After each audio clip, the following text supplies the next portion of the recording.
a life purpose coach. I'm also a master NLP practitioner and a master timeline therapy and hypnosis practitioner, and a leader in purpose and fulfillment. And I have an absolute fascination for understanding what drives people in life. And so working with my coaching clients who also have this fascination, I use the question why in understanding why they're doing what they're doing, and why is often at the heart of all of our conversations, which is why I have the podcast Focus on Why, because I'm spending so much time on this one very small but very relevant question.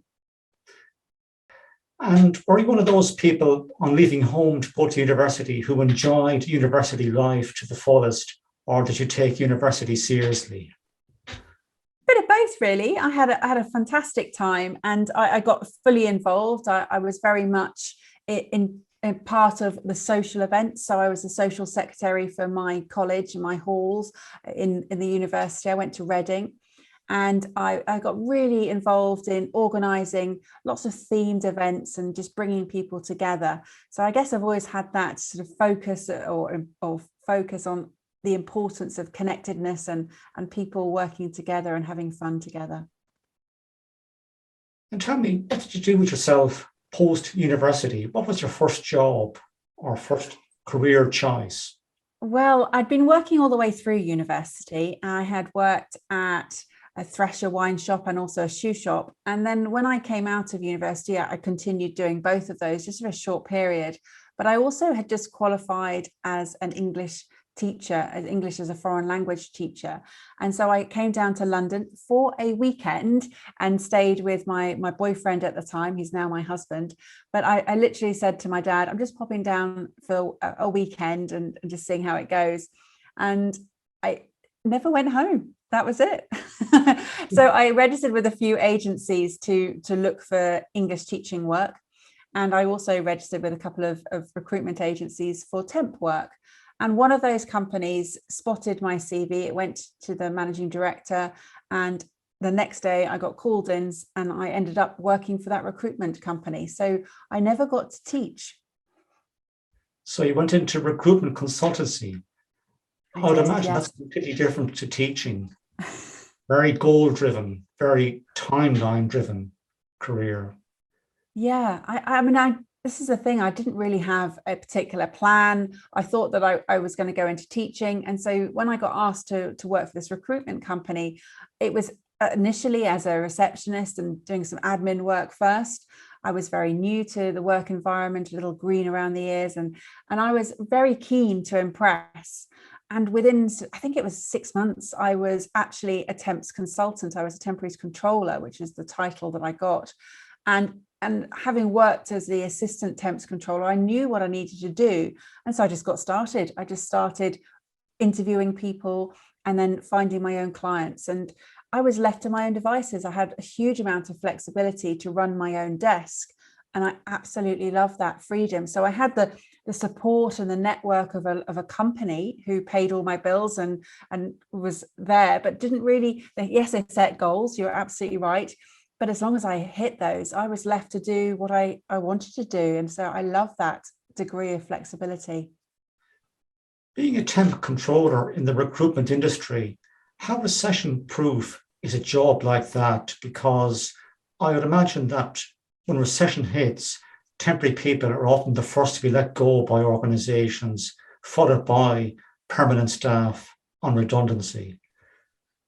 Yeah, I actually worked through a couple of recessions during, and so noticed the dip in recruitment. It's often one of the things that does get put on hold, but temps not so much, because people didn't have the spend for full-time roles, but they needed to have those various jobs fulfilled. So they actually used temps. So from that perspective, it was a good place to be, particularly in admin and secretarial area, which is where I focused on. So it wasn't great, but it wasn't disastrous. And I know that a lot of the permanent consultants who were looking for roles found it much harder than I did in that respect. So yes, it was, the freeze wasn't always on the recruitment for temps. Very good answer. And tell me, what sort of personality do you need to be to become a recruitment consultant? Well, I think from my perspective, it's all about building rapport.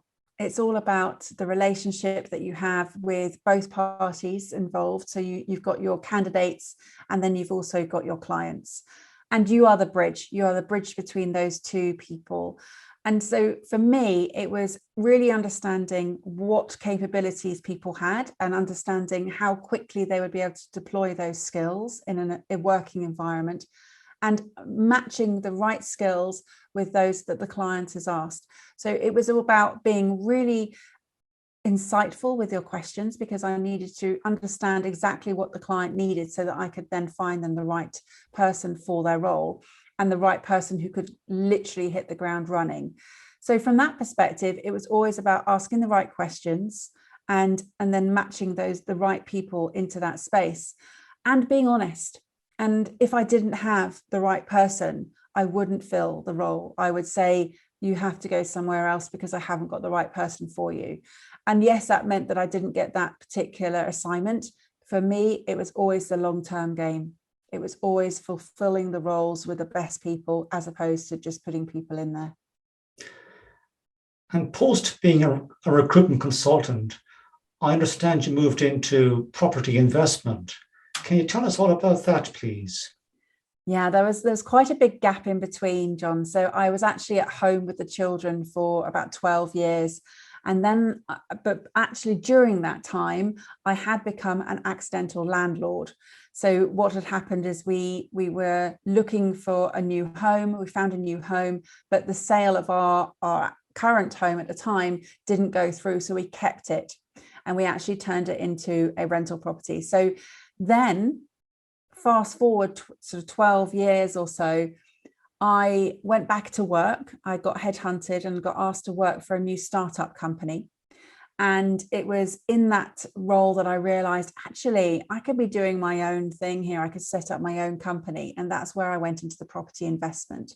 So I got myself educated. I went and got some really good understanding of how to be a professional property investor. And it was then that I started to build a portfolio for myself, with the sole purpose of it allowing my husband to step away from his role, so that he didn't have to work in a role that was actually really very stressful and not great for his mental health and his physical health. So that was my goal at the time. I had a very strong purpose, a very strong why. And as a result of that, within 3 years, he stepped away, and now he's taken over the sort of running of the day-to-day elements to that arm of the business. But we also became much more aware of financially how we could educate ourselves in different ways. So we also released our pensions and we put them into a SAS. So we're now in control of our own personal economy from many respects. It's all about diversification now. I remember during the Celtic Tiger, buying a second or third or fourth property was a great idea here in Ireland, because property prices were increasing.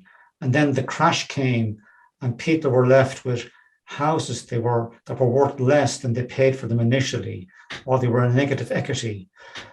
What advice would you give to a person who's considering entering the property market to invest, to build a pension fund for themselves for the future? Well, I don't think I'm qualified to give advice, John. I don't think that would be right for me to do that. But what I would always do is I would recommend that you seek out what your starting position is and what your goal is, and that you seek out advice from those who are qualified to give that.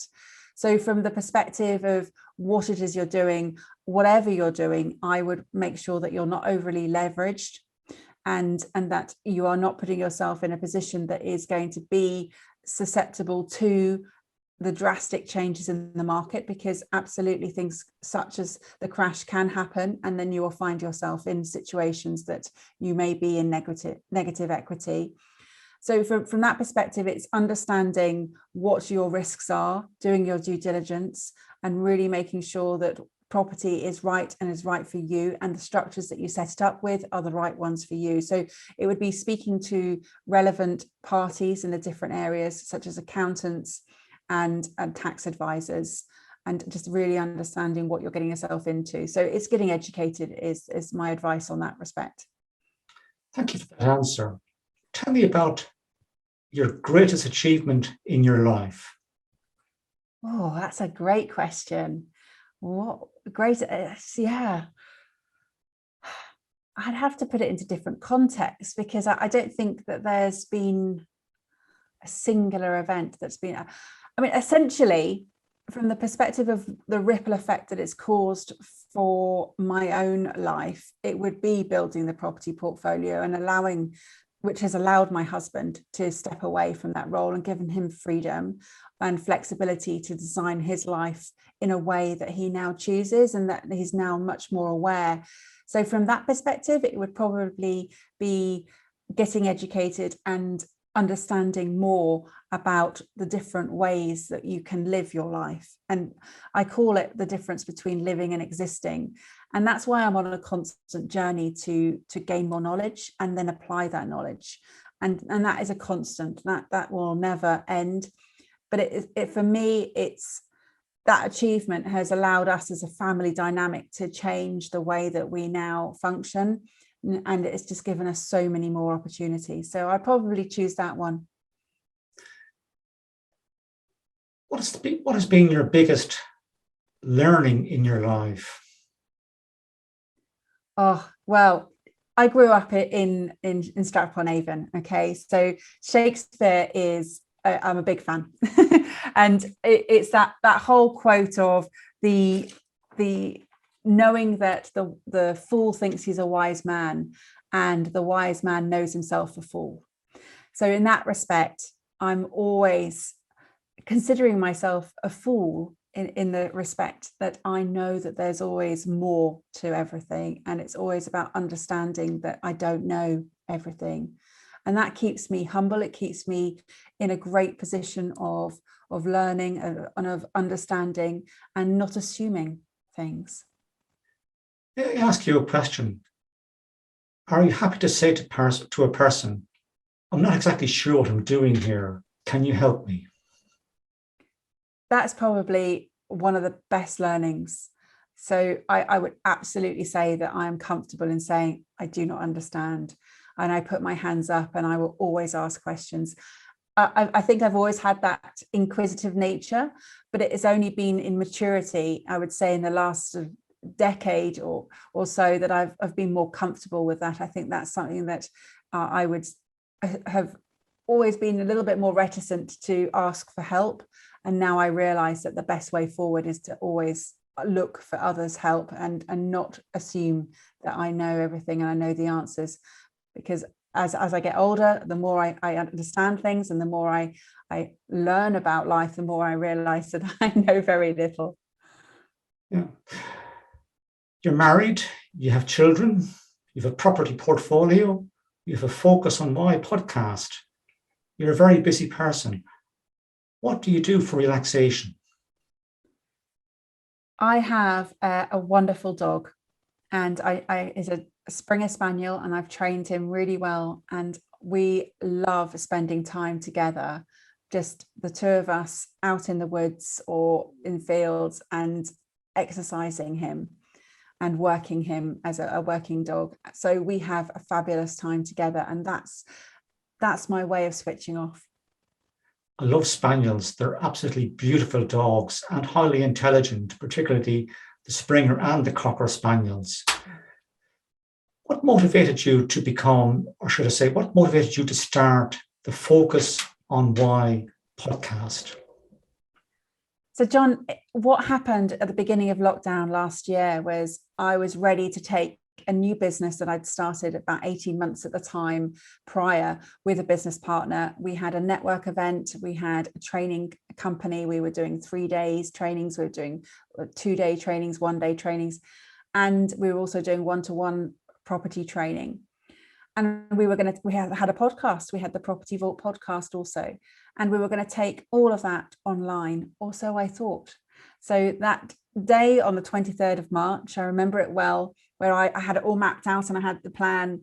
My business partner said, actually, I don't want to do this anymore. So it was a bit of a shock, to say the least. And I had the option of continuing, of taking that business forward on my own.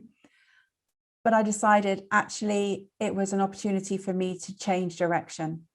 And we closed out the episode of the last Property Vault podcast episode. And I knew that in between that date of when we were going to do that, to close out that episode and record it, and that decision of not carrying with a business, that I had to have somewhere that I wanted to direct my audience, my followers. And so I set myself a task of what is it that I want to do? And it was another podcast. And so I woke up on that morning, and it was the 1st of April. It's not an April Fool. It was absolutely brilliant. Focus on why came to me. And so I closed out that episode and said, this is what's happening next. And then I built a business around a concept for a podcast. What advice would you give to a person who's considering starting a podcast? Well, it's a case of what is it that a podcast will do for you? Okay, so it's a question of what would happen if you became a podcaster? What wouldn't happen if you became a podcaster?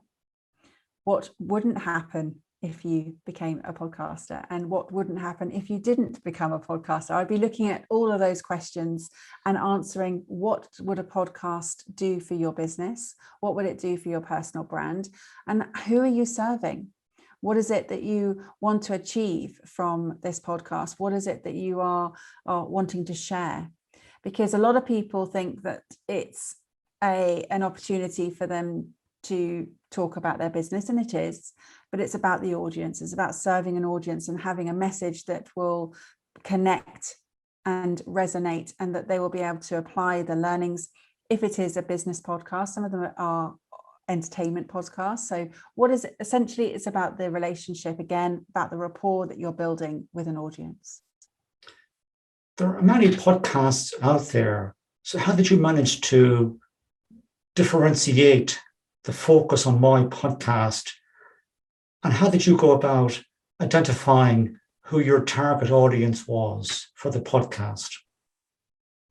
So it started knowing that the lockdown had just happened, that there were a lot of people out there who were very confused, who weren't sure what to do. And essentially, I was talking to myself. I was talking to people who were having to rethink about their business, having to rethink at this point in time how they were going to make money in a particular difficult environment, and also to think about where they are in life. As I'm a midlife beginner, and I knew that there are people out there who also experiencing this time in their life of what is it I'd like to achieve? What is it I want to be doing with my life? So the reason why I had a very clear audience is because I was essentially speaking to myself and speaking to people who I knew existed out there, because I was one of them. And it was cathartic in a way. It started out like that. And then I got so many messages back from people saying, I'm hearing what you're saying. I'm loving what you're saying. It's really helping me. And and one person in particular said it was the water to a seed that they'd planted a long time ago. And messages like that encouraged me to keep going, to bring more people from diverse walks of life to share their relatable and uplifting and inspiring conversations, and then be able to give people that hope, give people that opportunity to know that there was potential, that they had potential in themselves. They had the strength to drive through, and know that whatever happens in life, that the only constant is change.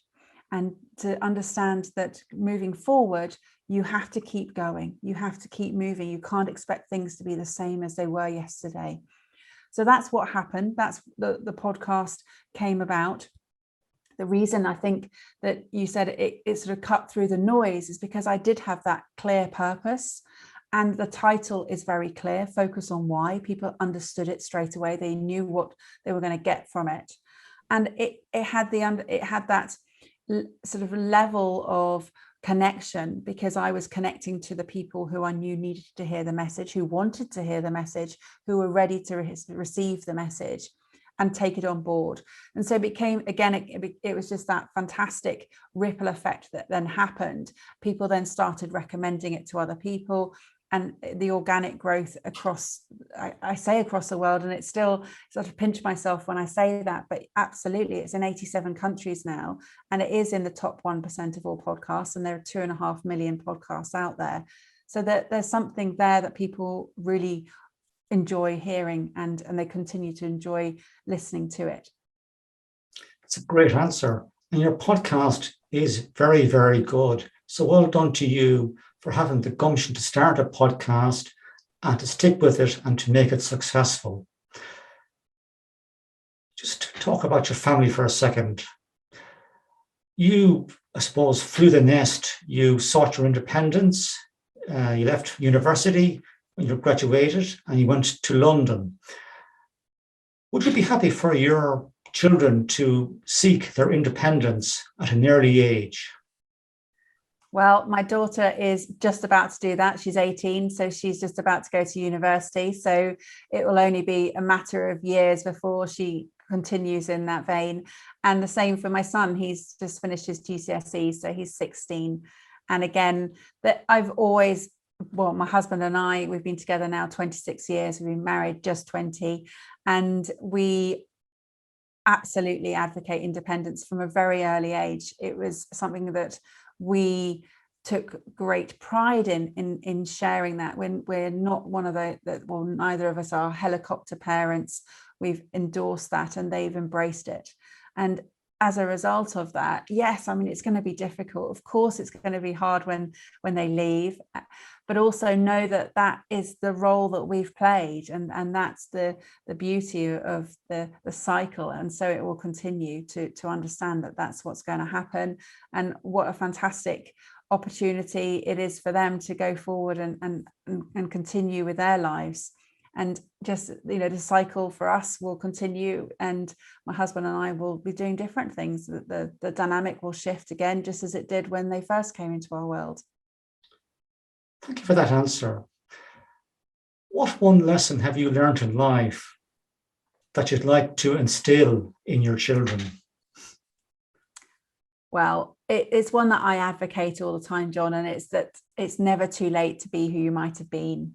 And I say this all the time. As a midlife beginner, I live this, and who you are and what you do and what you have is all within your control. And what you want to have determines who you become and what you do. So this is where I question people and I say, what is it you're doing? Are you living or are you existing? What does the future hold for Amy Rowlinson? Well, every day working with other people, meeting other people, shapes the way the future is going to fold out. So for me, life is all about the people that I meet and the things that I create with them. So I don't know, because every day those things are evolving and they're changing. I didn't know just over a year ago that focus on why was going to happen. So whilst I am in control of my destiny and I know what I want to do and what I want to achieve, I also know to be adaptable, that change will happen and that things might happen, but I'm still able to respond and adapt and have fun with that. And a final question for you, Amy, to lighten the tone, I suppose you could say. What makes you laugh? Oh, lots of things make me laugh, John. Particularly being in the Professional Speaking Association, there are some very amusing people that I spend time with, but also just having those downtime with the family, with just watching various comedians on telly. I really enjoy Gogglebox because I just think that is such a great concept and there's always great laughs there. And I think just being with friends and having those special moments where you can have a really proper giggle. And yeah, lots of things make me laugh, particularly my children. They're my, both of them. I'm not going to single them out, that wouldn't be fair, but both of them have got great sense of humor. So yeah. Yeah. And would you be a theatre goer, for example? Sorry? Would you be a theatre, would you go to Yeah. Yeah, I do go to the theatre. I mean, having been brought up in Stratford-upon-Avon, that's kind of a given. I also love the cinema. I love films. So yeah, theatre. And also you're going to comedy shows. I've been to quite a few sort of stand-up comedy shows, which are great. But I think sometimes seeing them on telly is better, because you can see the micro expressions more so than when they're in the distance on the stage. So it's great being in that environment. But I do also prefer the TV format sometimes. And would you go to a premiere of a film in Leicester Square, for example? Now I know it's COVID, but assuming things are normal. I have actually been to a premiere. I got invited to Romeo and Juliet when that premiered, and we didn't have a red carpet. We had a green carpet because it was all done fantastically, as though it was in the garden. It was absolutely fantastic. But that was quite a few years ago, but it was really good fun.